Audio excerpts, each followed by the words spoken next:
because they wanna do it, just because they heard it pays. And who the fuck wants to be poor, knowing that's how we've been raised? Society is getting heavy, I can feel the weight, the pressure of success. Yo, what is up, guys, man? I know it's been a while since I've been here, on YouTube. I ain't posted in a little minute, but that's because I've been in the lab thinking up a new series for a long time. And y'all kind of looking at it right now. This is all I want to, y'all just looking at the story of me getting hired, I guess, for now. I'm not going to show y'all much more than that until Saturday, but basically, I'm about to start a head coaching series called Legacy. I'm the head coach, as you can see, it's right there. As far as I'm concerned, in the Madden community, there's nobody on YouTube that really focuses on the story of being a head coach. When they do all of their roster rebuilds and stuff, the Giants rebuilds, the Miami rebuilds, they're focusing solely on the team, when more often than not, the team may not be the problem when it comes to an NFL team that's underperforming. It very well may be the coach. If you look back in recent memory, coaches get fired and hired. There's a bunch of teams that have been on a coaching carousel for years, and then you look at a team like the Patriots. Belichick's been their coach since forever. You know what I mean? You can't even remember the last coach to coach the Patriots. Or at least I can't. So they're missing some of these guys. They're missing half the story when it comes to all of their rebuilds. They're missing a very vital point. They're missing a very vital point of the team by ignoring the coach. You look at some of the guys' rebuilds, they'll just make funny names for their coaches. Like, the guy was doing a Giants rebuild, he named the Giants coach Giant Disappointment. You know what I mean? But the coach is a pivotal part of the team. If the coach is bad, the team's gonna perform badly, and that's just the way it goes in all levels of football, regardless of who's on your team. If you're a bad coach, they're not gonna perform well. So when I made the coach, there's three options as when you make your coach. You can go for the motivator. You can go for there's one for the scouting, and then there's a team builder. So I don't know what the scouting one is. I forgot. But as far as that goes, I chose the team builder. So I'm gonna get a boost for some, I don't even remember what all that was. But basically what I'm trying to do with this series is I'm trying to focus very much on the coach himself. So as far as before games, there's not really press conferences, I guess, but if a player's frustrated, I'm gonna have dialogue between the coach, which is me, and the player. So I'm gonna create dialogue between me and maybe a frustrated receiver, a frustrated running back. Or if we lose a game that we should have won, I'm gonna have dialogue between me and the media, the reporters, post-game press conferences and such. And let's say later on in the season, I keep my starters in when we're up 21 or something. Somebody gets injured. Obviously, a coach is gonna have some backlash when it comes to that. If you leave a player in too long, like in the preseason, if I play my starters the entire preseason, somebody gets hurt. Of course, there's gonna be dialogue, and I'm gonna get backlash for that.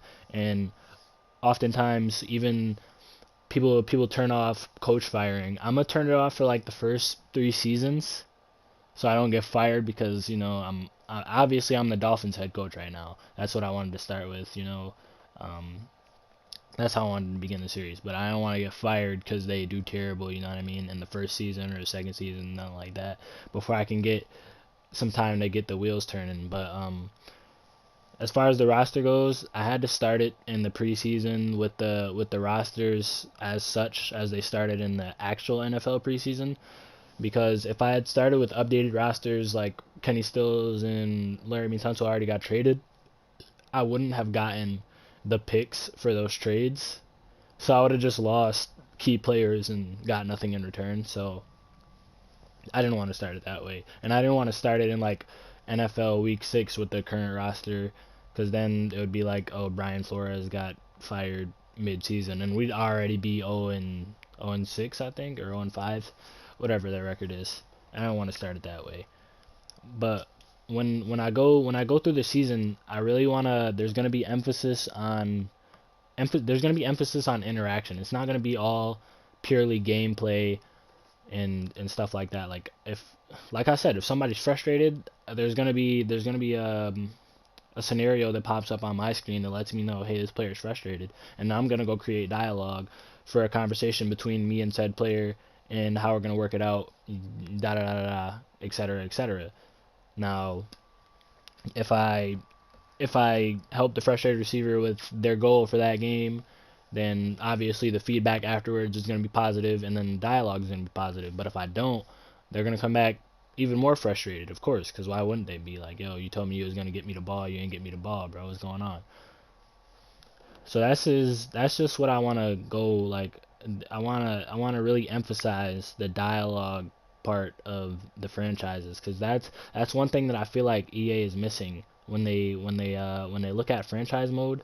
Like, the scenario engine is really good this year. Well, not even really good. The scenario engine was a good start this year, but there's no deep, in-depth, arcing scenarios when it goes on. If a frustrated receiver comes to you and then you fail to get them the ball, they're not even angry anymore. Like, they just lose like 1 morale or something and gain like a couple extra 100 XP or something. Like, why am I being rewarded for not getting my frustrated receiver the ball, or not getting my frustrated player the ball, you know what I mean? And then as far as veterans go, if the team's on a losing streak, I want to have they want to have a players meeting, and the veteran comes to me, I'm gonna have that dialogue lined up, dialogue between me and the GM, me and the scouting department. I don't know about offensive and defensive coordinators, because they don't exist in this game for some reason, unless there's a scenario. But then dialogue between me and the GM and such. And also, as this gets going, you know, and it gets rolling later on in the season, I also want the viewers to be in the comments and try and give me questions as reporters, I guess, that I can answer during the vids.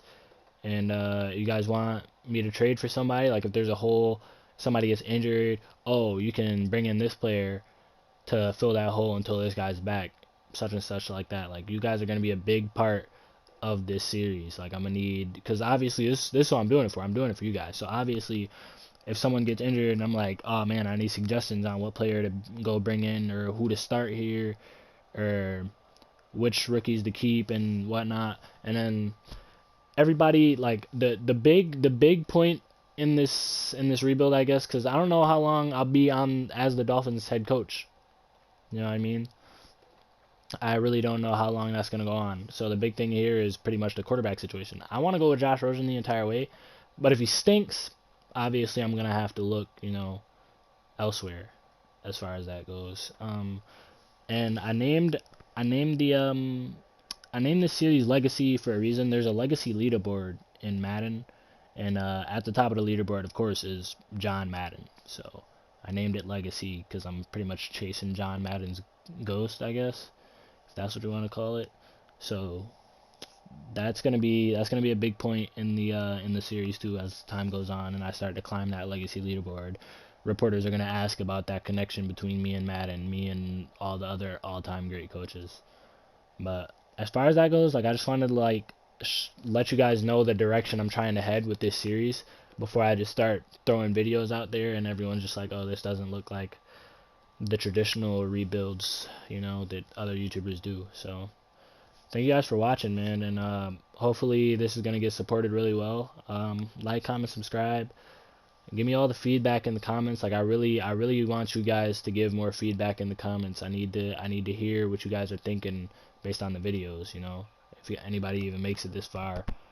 But as far as I'm concerned, it's gonna be really big for me. Like, I'm really excited for this series, because this is all something that I created, like, in my own mind. Like, I thought of everything that I just said. Like, no one else on YouTube is doing this, as far as I'm concerned. I looked, I really did. I scoured. I couldn't find anyone that was focusing on the coaching aspect of franchise. You know what I mean? So thank you guys for watching this video, and I'll catch you guys next time. Thanks. Like a Hellcat.